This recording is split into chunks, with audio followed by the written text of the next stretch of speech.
In this module, we will discuss the third type of adjusting entry that must be prepared at the end of the reporting period, and this is the adjusting entry to accrued unpaid expenses. If you recall from Module 1 that the third adjusting entry involves a debit to an expense account and a credit to either a liability or equity account.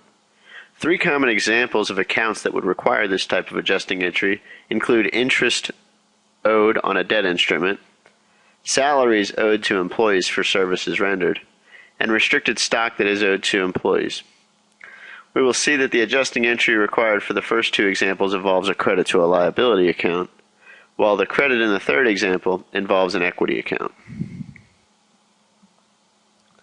Interest payable.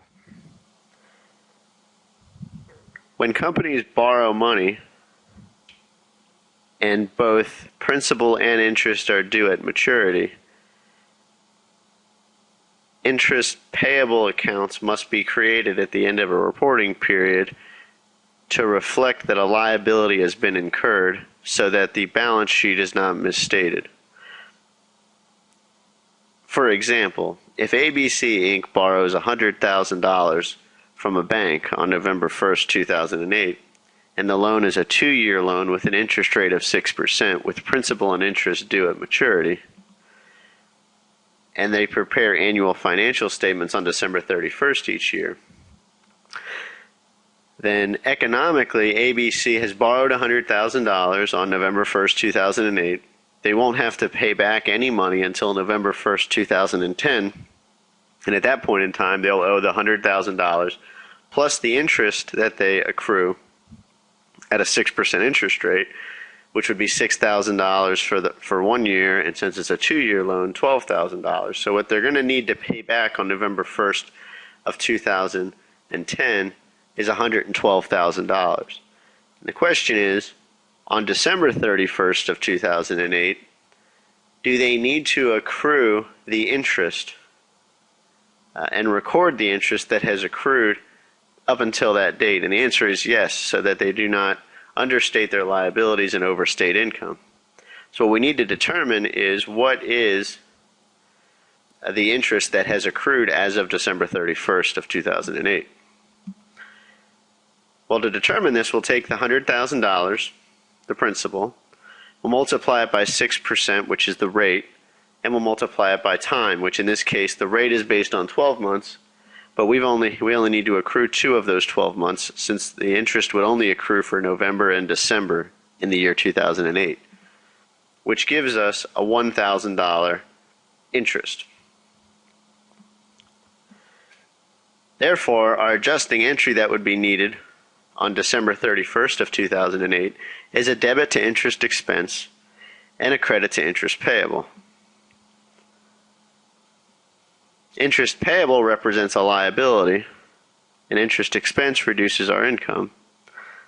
If you did not make this adjusting entry, interest expense would be understated, which would overstate net income, and you would not be recording a liability, which would mean that your liabilities would be understated. If we move forward a year, instead of accruing 2 months worth of interest, if we get to December 31st of 2009, then the adjusting entry that we would need to make would be for 12 months. So once again, we would take the principal of $100,000, we'd multiply it by the rate of 6%, but now instead of multiplying it by 2 over 12, we're going to multiply it by 12 over 12 because it's a full year's worth of interest that's accruing in the year 2009, which gives us $6,000, which makes sense because $100,000 times 6% is $6,000. That is the annual amount that you would be owing on it in terms of interest.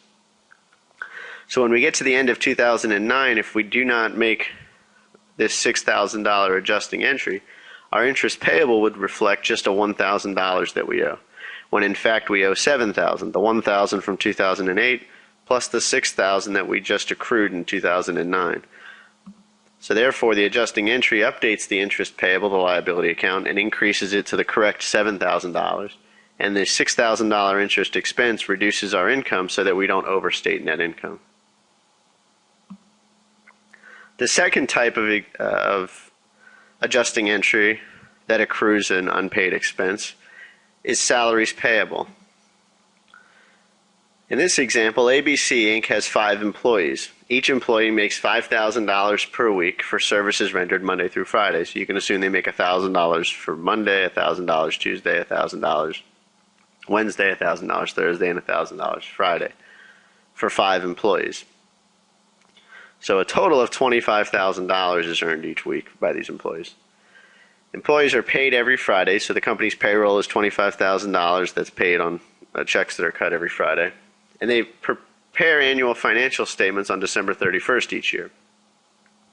So as long as December 31st falls on a Friday, there wouldn't need to be an adjusting entry because you would be paying out this $25,000 at the end of the year on the year-end date.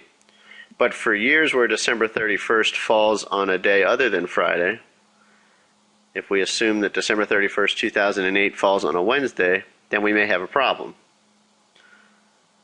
Because there's going to be 3 days that our employees have worked for us, Monday, Tuesday, and Wednesday, but it will not be included. We wouldn't have actually paid them yet. We won't pay them until Friday.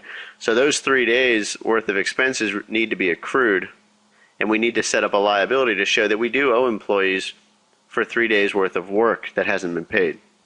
Otherwise, we'd be understating our liabilities. So the question is, how do we calculate this adjusting entry?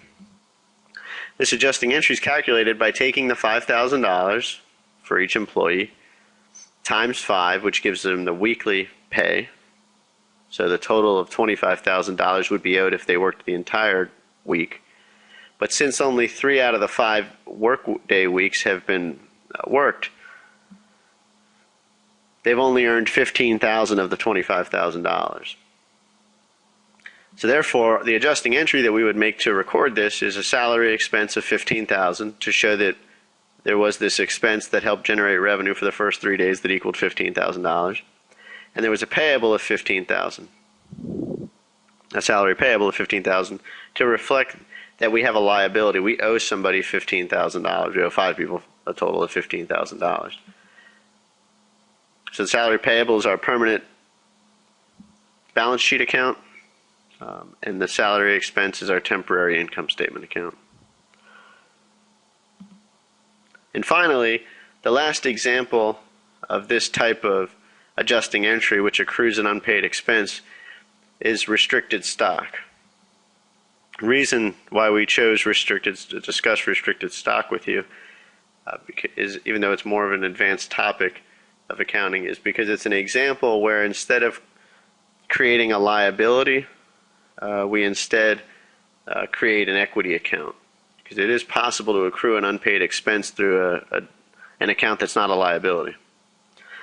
And restricted stock is one of those examples. So on January 1st, 2008, ABC Inc. offers their CEO 100,000 shares of restricted stock, currently worth $5 per share, as an extra incentive. So they're providing their CEO with essentially a $500,000 bonus, but the catch is that the restricted stock is not going to be delivered to the CEO until January 1st of 2010, provided he's still employed by ABC. So restricted stock is granted to employees to try to incentivize them to be more long-term thinking, rather than just we try to beat the earnings next quarter or next year. This is at least forcing the CEO to think 2 years out, because he's not going to receive these shares for another 2 years. So the way restricted stock works is you take the value of the grant, the value of the shares that are granted on the date the restricted stock's granted, which in this case would be $500,000, and you spread it evenly over the restriction window. So when they get to the end of 2009, the restriction window in this case is 2 years, but when they get to the end of 2008, I should say, they're going to have to accrue 1/2 of the $500,000, so they're going to have to accrue $250,000 of compensation expense. And they do that through the following journal entry. They debit compensation expense $250,000, and they credit paid-in capital restricted stock $250,000. Now this credit is not to a liability account.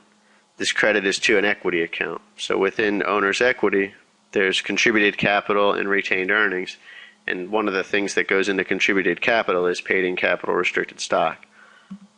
So the journal entry is similar to what we saw with salaries and interest, but instead of crediting a liability account, we're crediting an equity account. This is an example of an accrued expense that affects an equity account instead of a liability account.